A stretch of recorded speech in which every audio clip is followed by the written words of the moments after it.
Alright, hi everybody, Adam here, and I'm making my first pottery video today. It's going to be a little bit of an instructional video, I hope, and I'm going to make some tea bowls. So before I begin, I'm going to show you one I've already made. This is a nice little tea bowl, and it's got a little texture to the outside. I like tea bowls, even though I don't drink much tea. But I like them because they allow you an opportunity to get creative and make a quick little pot. I also like them because, for any of you who know me, I like to give away a lot of presents, a lot of pots, and tea bowls are nice things that I can fit in a bag or luggage or whatever, and allows me to share the pots with everybody easily without risk of breaking them. So with that being said, I'm going to show you briefly the tools that I'm going to be using. I'm only using a few tools. I've got a little red rib, I've got a little needle tool, a little wooden rib, my favorite throwing stick, a couple sponges on a stick in case I need them, but I probably won't, and another little elephant ear sponge, a wire, and a chamois. So with that being said, I'm going to start. I'm going to be throwing off the hump, and actually I have two other little tools I want to show you that are very helpful. The first one, you'll see me looking to my left a lot, and you might wonder why. I use a mirror, and the mirror helps a lot because it allows you to see the pot from a distance, and that's important when you want to make something that not only feels good in your hand but looks good too. And it gives me a little bit of depth of perception so I can see while I'm throwing where I need to adjust it or what's going to really look right. And then the last tool I will show you at the end, which should be in every potter's toolbox, but we'll save that as a little secret. So like I said, I'm going to be throwing off the hump, and with that I will begin.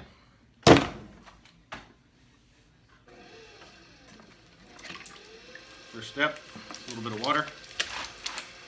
And now normally I throw all the crystalline stuff with porcelain, but I decided to do some things a little different. So this is a stoneware with some sand. It's a little aggressive on your hands, so I try to be a little quicker with it. So don't cut up my delicate little handsies. Alright. So I'm bringing it up, wedging it back down. I'm going to make one more pass. And what this does is this gets all the clay particles going in the right direction.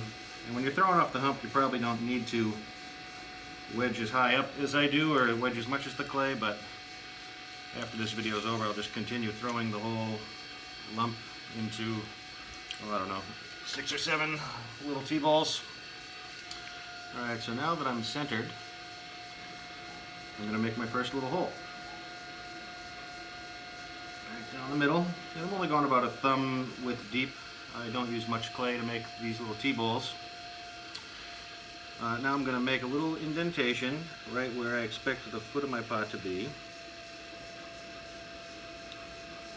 Okay, now I'm ready to begin. So I'm just working between 2 fingers, squeezing up, starting to make my wall and trying to make it thin. Or even, I should say, not thin at this point, just even. And because of the texture that I'm going to apply on the outside, what I'm going to do is I'm going to actually start thick, create my texture, and then just push it out from the inside. So at this point, I'm just refining the floor, bringing the wall up. Alright, so now I'm pretty comfortable with this. This is about a 1/4 of an inch thick. 3/16 at the bottom maybe. I'm going to stretch it out just a tad more.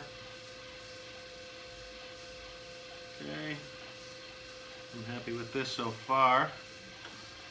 I'm going to use my throwing stick to flatten and compress the bottom. It's always one of the most important steps that's often overlooked, especially when you're throwing off the hump. But really any time you want to make sure that the bottom is compressed so that it doesn't crack during drying. Okay, now I'm going to straighten my wall before I go to put my wall texture in. I'm using my wooden rib, just running straight up, using the side of my finger along the edge of the pot. There. So my wall is even, but I can see a little bit of throwing lines. One last pass. Okay, good.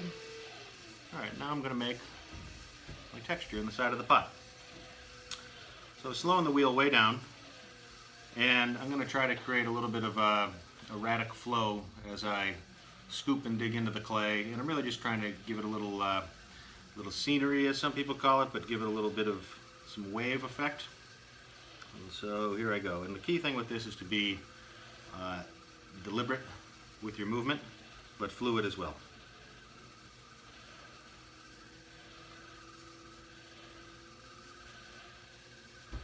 I'm going to stop a little before the edge, because that's going to be the drinking edge. And we don't want a very rough surface on there necessarily. So you can stop and see now I've created a little bit of texture, and as I stretch the pot out, this will kind of distort a little bit and become a little bit more fluid. And these lines, what they'll do is they'll create some real nice interesting characteristics when the pot is glazed, where the glaze will be thicker in some areas and thin in the other, and the clay will be poking through. So it really gives some nice character and kind of shows the range of effects that a particular glaze or glaze combinations can obtain. Alright, so now I'm realizing this is a little small for my hand, so I'm going to do this with the throwing stick and bring it out a little bit more before I can get my rib in there. I'm starting at the bottom, and I'm pushing slightly towards the camera. Hopefully you can see this bulging out, and just coming straight up.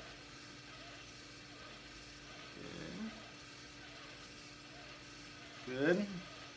I'm looking into the mirror and seeing that, okay, I've got a fairly cylindrical shape, looks pretty good. I'm realizing doing this I can do the same thing with the camera, so that's kind of nice. A little bit of compression of my lip, and at the very end I'll thin this lip out. I'm going to make this quite a bit wider so it's a nice thin pot. And just compressing my floor. And now I'm going to come in with the plastic rib and really try to stretch this out.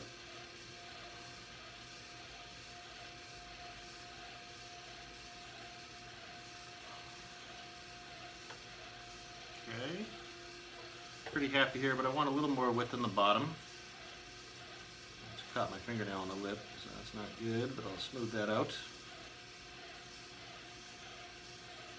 One of the things too to note here is, it's at this stage you can always make the pot wider. You can't make it really skinnier.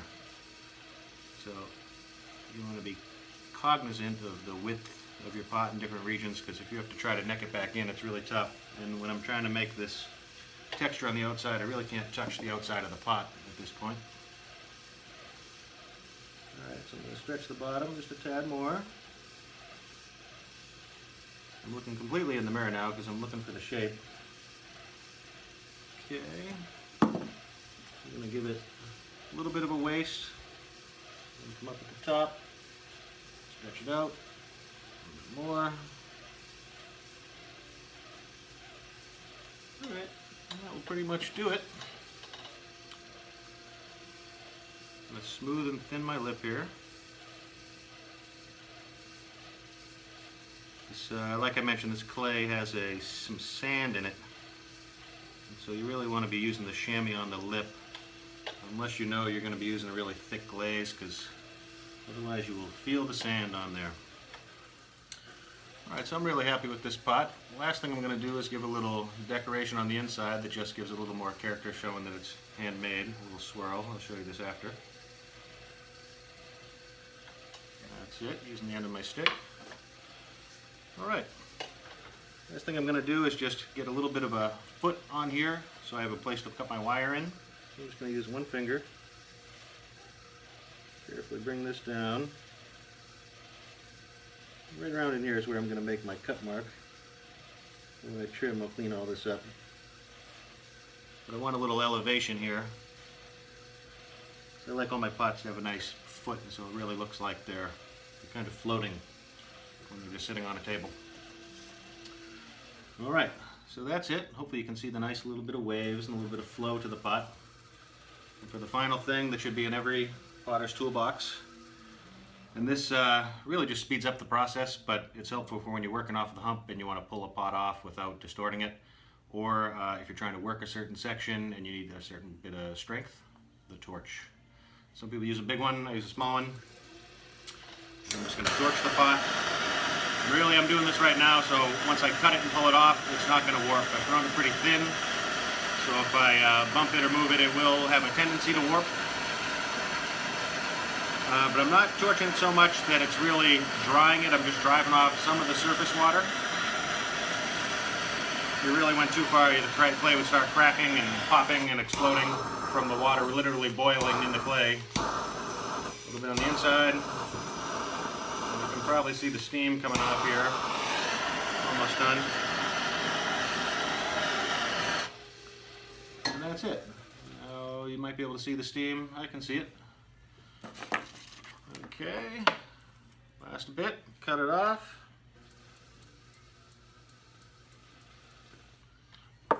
And the bottom will get finished later when I trim it. Now you can see a little bit of decoration inside. Hopefully you can see that. And that's it. I hope you guys enjoyed it.